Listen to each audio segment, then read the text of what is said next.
Hello again everyone from Tokyo, Japan, and welcome back to Japan Vintage Camera. This is my second video from Hinokicho Park today. I'm not sure how much time I'm going to have tomorrow to make a video because we have kind of some events planned for over the weekend. So I decided, well, I'll go ahead and even despite how cold and windy it is out today, I'll try to get this second video done.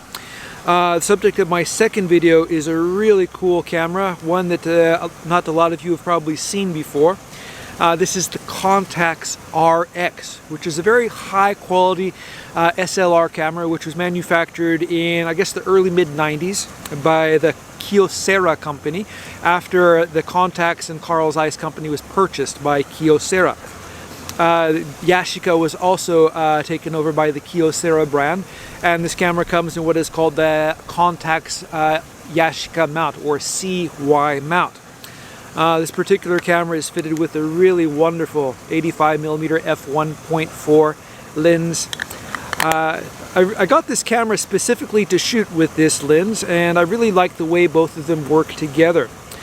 This is a really cool camera, and I've always been kind of a big fan of the Nikon F4. I've had one of those which I've shot for a really long time, and I kind of wanted to see an alternative. Similar in design and maybe a little bit, not much similar in layout to the Nikon F4, which shoots really wonderful lenses, and of course this is one of the cameras that came to mind. There are a variety of these big Contaxes. This was probably the least expensive of the full-size Contax cameras. The other ones were the AX or the RTS3. All three of these cameras tend to run for about the same price here in Japan. The RX seems to be quite popular, even though it's not quite as fully featured as cameras like the RTS3. And good examples here in Japan tend to come across as a little bit on the expensive side. As you can see, the camera has a fair amount of controls, and by 1994, I think that's when this camera was introduced, film technology had kind of reached its peak, and I guess digital cameras were already starting to appear on the horizon. And some of these pro kind of SLR bodies were already being kind of reworked into digital and stuff like that. But if you want, I guess, the absolute latest technology in film, a camera like this is going to give it to you. So let's go ahead and take a look at the features, controls, and functions of this camera, and there are many of them. So this video might take a little bit of time to get done. I'm going to start with the obvious and easiest things first. The very first thing I'm going to show you is the power switch. To turn the camera on, you simply flip the lever to the on setting, obviously, and that exposes the red light here. The next setting is the AEL, which is auto exposure lock. And so you can kind of lock exposure by pointing this camera at your subject and just clicking it forward, and then you can move the camera a little bit around to, I guess, increase or decrease exposure depending on the situation. Moving behind that, we have another selector ring here, and this selects a few of the different modes here. So we have the green ring, which is I guess the normal operation single ring, and when you use this one here, this setting, you can use the focus assist system. This camera features a focus assist system which is visible inside the viewfinder. There's a little assortment of LEDs across the bottom, and they let you know if you're focused too far forward, too far back, or if the focus is right on. In most cases this isn't very necessary, but if you're using a fast lens like this 85 f1.4 or the faster f1.2, you have to be very critical in focus. So this is actually quite a useful feature for these really fast lenses. We have a couple of other modes here. We have the continuous mode, then we have a single mode which works without the focus assist, and then last we have a multiple exposure mode. On the bottom of that we have a selector lever here, and this allows you to select between spot metering and center weighted metering. And I'm a huge fan of spot metering. I've kind of mentioned this in previous videos about, say, cameras like the Canon T60 or the Olympus OM4 Ti, or even the very old Olympus SP rangefinder. This is a really wonderful setting or feature to have if you're shooting in difficult lighting situations. Next to this we have a exposure compensation dial where you can increase or decrease the exposure. This is really wonderful if you're trying to take pictures of say black objects with a dark background, or you're trying to take a picture on ski slopes or something like that. This allows you to get snow which looks white and black things which look black instead of gray snow or gray blacks. A really great feature, and this is a kind of a must on any high quality camera.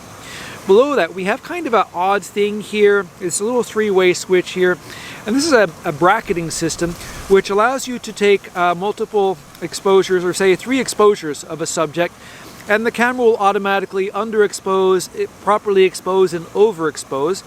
And this is good in certain situations where you're not really sure if you're going to get, if the light is exactly agreeing with what you're seeing on what you're trying to photograph. A lot of cameras have, I guess, a bracketing feature. You see this sometimes on digital cameras and now on smartphones, where they'll take a series of photos and then they'll balance them out to get the best one. In this case, it doesn't actually make 1 exposure; it will take 3 exposures. But one of those exposures should be the most accurate for what you're trying to do. Next to this, we have a diopter adjustment dial, which is really wonderful. You can adjust the viewfinder to match your eyesight. Moving to the other side here, we have the shutter speed selector ring, and like on Contax cameras, they love to put everything kind of like on the opposite way to do things differently. We have a full range of speeds from 4 seconds up to 1/4000th of a second. 1/4000th of a second is quite high. Not fast enough for this lens wide open, shooting in daylight, but for indoors and stuff, it's really wonderful. Next to that, we have the ring here for setting the exposure settings.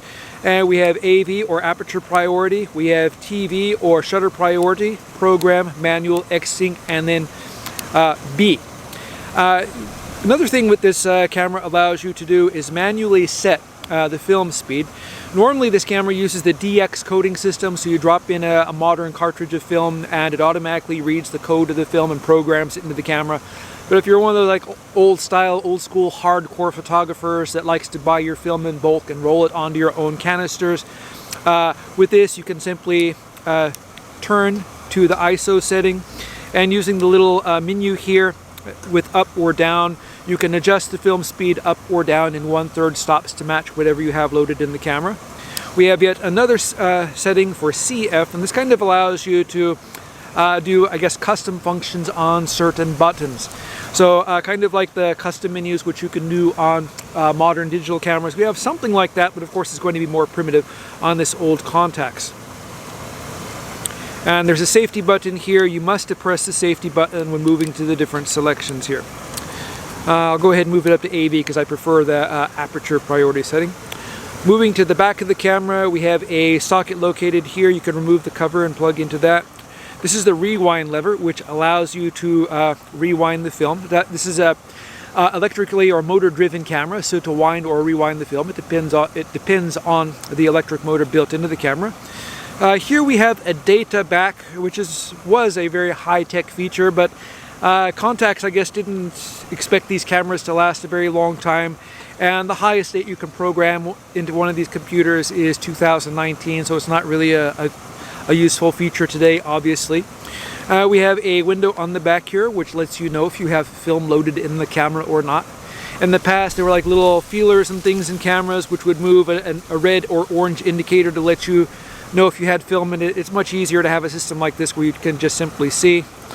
We have another plug-in right here. This camera had you could plug in accessories like a remote shutter actuator or remote power to operate the camera. On the front here we have a flashing LED light for the self-timer mode. We have an exposure preview button here, so if you push this button, rather than, you can simply do it by simply pointing, but you can use this to see what, if you're, say you're shooting in the program mode, what aperture and shutter speed the camera is selecting. We have a stop down lever here, which will stop down the aperture. Maybe you can hear it operating, and that allows you to preview the depth of field. And up here we have the button which you use to release the lens. On the bottom of the camera we simply have the tripod socket, and we have kind of a little guide here showing what the indicator on the top means, and a little bit of instruction. You kind of need the instruction manual to figure out precisely what all this means, but it's nice that they have this here. It's kind of a decent guide if you're a little bit familiar with the camera.